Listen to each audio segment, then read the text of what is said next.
Good evening, YouTube family. Just wanted to make this quick video. I actually had to stop because I start off my videos but with introducing my channel, and this video, part of it is to let y'all know that I'm making the name excuse me, the name change to South Texas Prepper, which was what I had originally started my YouTube channel at as. I believe maybe the first video I ever did might have been under South Texas Prepper. Um, but I had changed it, like I said, because it seemed at the time like it was just a lot of prepper channels per se. But I think uh, for not just the reason of a couple of reasons, not so much because I want to for my channel to reach more uh, people, although I'm thinking that will happen, but that's not really the reason, guys. The reason is that um, uh, oddly enough, it's just I think the name is better as far as with what's going on now. I think it I think it'll just be better in the way I see it, um, with the way things are as far as the censorship and just kind of like going a little bit more great per se, a little bit more low key. Um, I think that would be the name change fits that. In my opinion, it just fits the times that we are in. Anyway, um, guys, what I wanted to talk about was I was having a talk with my brother-in-law this weekend. We talk a lot about what's going on in the world, and um, in the early 2000s, I remember he worked for a CNC machine operator, and I remember in the early 2000s he was telling me how China was buying up a lot of the steel. He worked for a company that uses steel to fabricate different parts, right? And I remember him telling me how China was buying up like almost all the steel, and they were having problems finding steel. And at the time, I remember this. They were building Three Gorges Dam. They had a lot of projects going on, and that dam there was using a lot of steel.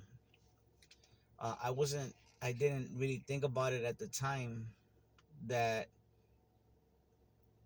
they would get so strong, like the way they are now. I knew they were rising, um, but I didn't think that they were going to get as strong as they are now. And one of the things that we were talking about, guys, we've a lot of people have talked about it, how China has they're just everywhere. They're basically have a lot of business deals, a lot of dealings in Australia, uh, in Africa. They're exploiting Africa, and even in South America, and in the United States. And one of the things that we were talking about, and maybe y'all can tell me, but what is it about China that they have so much influence and so much power? I remember when they were using the treasury bonds that they were buying. They were actually flipping that and buying up precious metals, buying up farmland. They were buying up assets. And when I want to say it was 2014 or so, when I really started to 2014 was when I really started to hear about China and Russia and the BRICS, and how they were working to get away from the petrodollar, and starting to come up with a system of their own to replace to get around what do you call that, the system where they make the payments. I can't believe I forgot the term. I'll remember. Anyway, theirs was called SIPs. Ours is called I forget. I can't believe I forgot it. But anyway, they have they have basically, I wouldn't say infiltrated the U.S. government, because to me it was by invitation. So that's not infiltration. That's like invitation.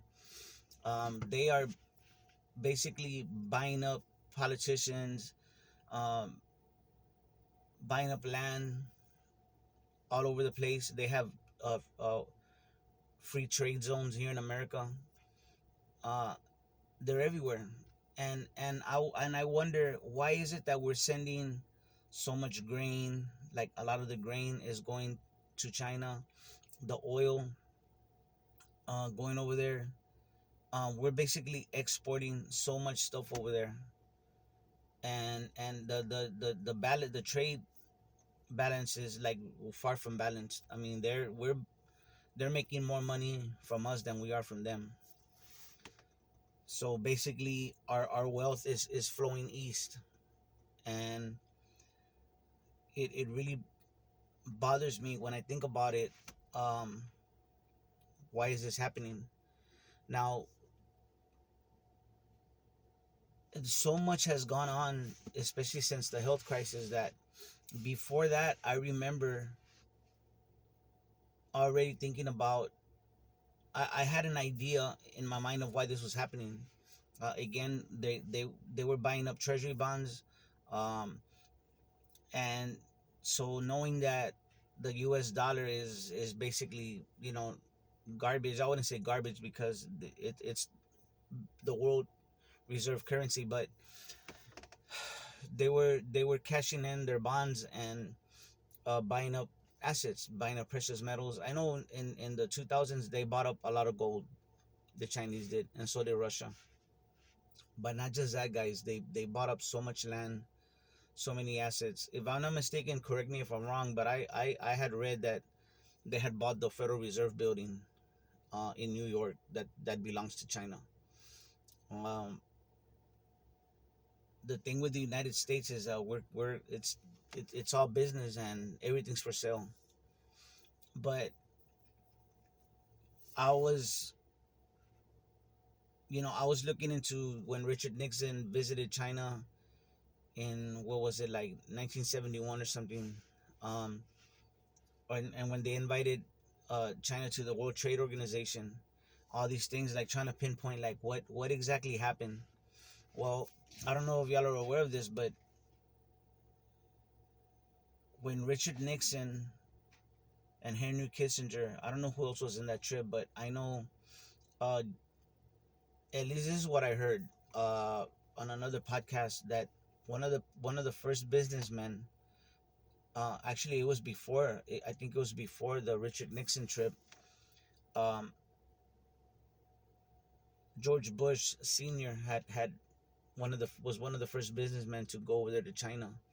And I think what's happened, guys, and please give me your opinion, but I think that what's happened is that they've looted and pillaged as much as they could from the West under the current system, as much as they could. It's gone probably as far as they can go, and so now they're setting up shop in China, and so now they're gonna start looting over there, basically. And it's like I said, guys, before, it's not these people, these multi-billionaires and so-called elites. They don't see borders. They only see borders as far as that this group of people live here and over there, but they don't feel. I don't think they feel any national pride or things like that, because to them it's all about money, all about power. And I think the ruling class has seen in China a good example of how you can control the people, because they have their people under control. Um,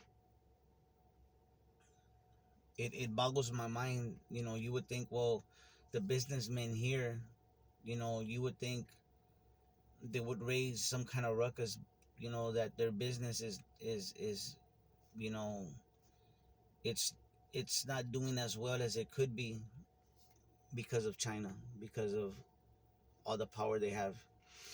Um, but again, everything's for sale. Farmers are selling all their crops for money. They're told, either destroy it or sell it, but don't put it out in the market.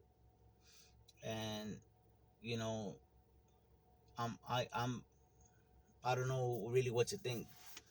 Is it because, again, because the Western businessmen are already set up in China? I know Ray Dalio was one of the first guys too that was allowed to actually um,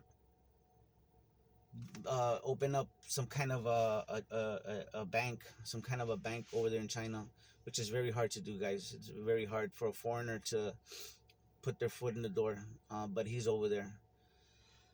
And I don't know if y'all ever heard of Nomi Prince. Nomi Prince is another financial uh, person, right?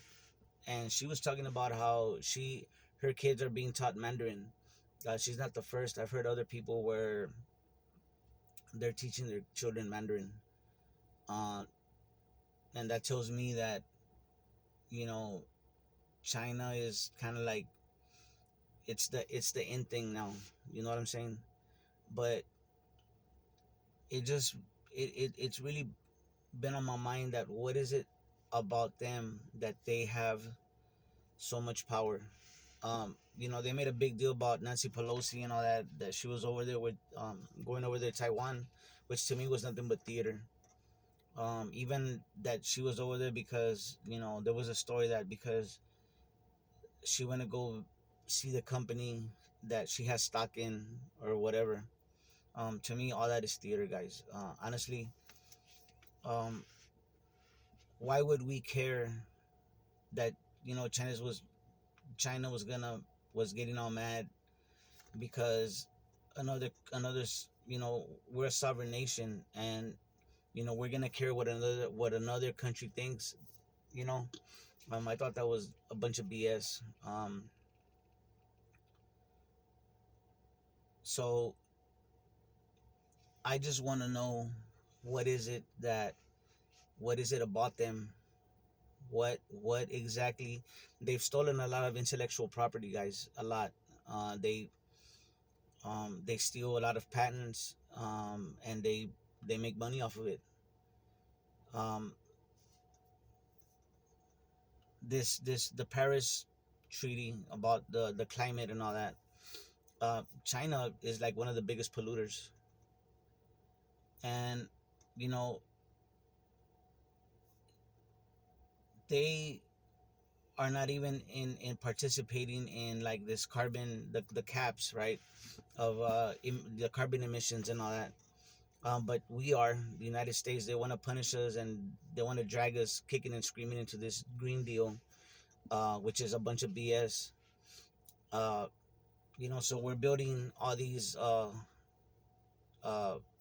solar panels and electric cars, and if you look at where most of these solar panels are built, and most of these electric uh, car batteries are built, they're built in China.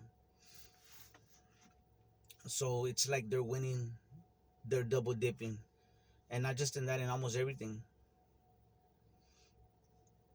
They get to pollute, keep on polluting, but the people that don't pollute, we're the ones that we have to pay the price. Honestly, guys, I can't believe more people in the positions of power aren't raising a fuss. Uh, it really it a lot of things to make you mad, right? A lot of things out here in the world going on. We're getting taxed to death. Um, Everything's by design to bring us down. Excuse me. But this thing with China, we're getting looted, guys. We're getting looted with the help of the politicians, and our assets are going east. We're basically, I mean, think about the trade, right? Our exports versus imports, and they're making a killing. They're making a lot of money. Uh, so I guess maybe we're being punished because we consume for so long. Maybe, you know, but that was the Chinese government doing that. We sent all our production overseas, South America, to all these third world countries. So we basically, all we did was export our all the inflation. We exported it out, right? And we got cheap stuff. So I guess it's time to pay the piper, but it's more than that, guys. If you look at how much everything is slanted in their favor, there's got to be something going on. I don't know what it is, honestly. There's a lot of dots out there to connect, a lot of info, but it's like it doesn't make sense. uh Not, maybe that's the wrong word. Not that it makes sense. Nothing makes sense, because everything has, there's an ulterior motive. So not that it's, you know do they live over there? Are our politicians moving over there, or are these businessmen moving over there? I don't know. There's the best thing that I think is that China has shown that they can control their people, and so they're getting rewarded for it, maybe. And so they're gonna try and do that over here, to bring us down and have us under control. I don't know. But let me know what you think, guys. I'm gonna leave a video, a couple of relevant videos about how is it that China kind of like got back into became part of the world again, right? 1.4 billion people is what China has right now, and that's a lot of people. That's a lot of money to be made. A lot of human resources to be exploited. So maybe that's it, guys. 1.4 billion versus 300 million. Um, so I don't know. It's just something that's bothered me. And maybe y'all can let me know what you think. Anyway, guys, again, this is South Texas Prepper, formerly known as Martinez Country Home. Anyway, guys, I hope you have a great night. Y'all take care of each other and love each other out there, because that's what we're here for. God bless.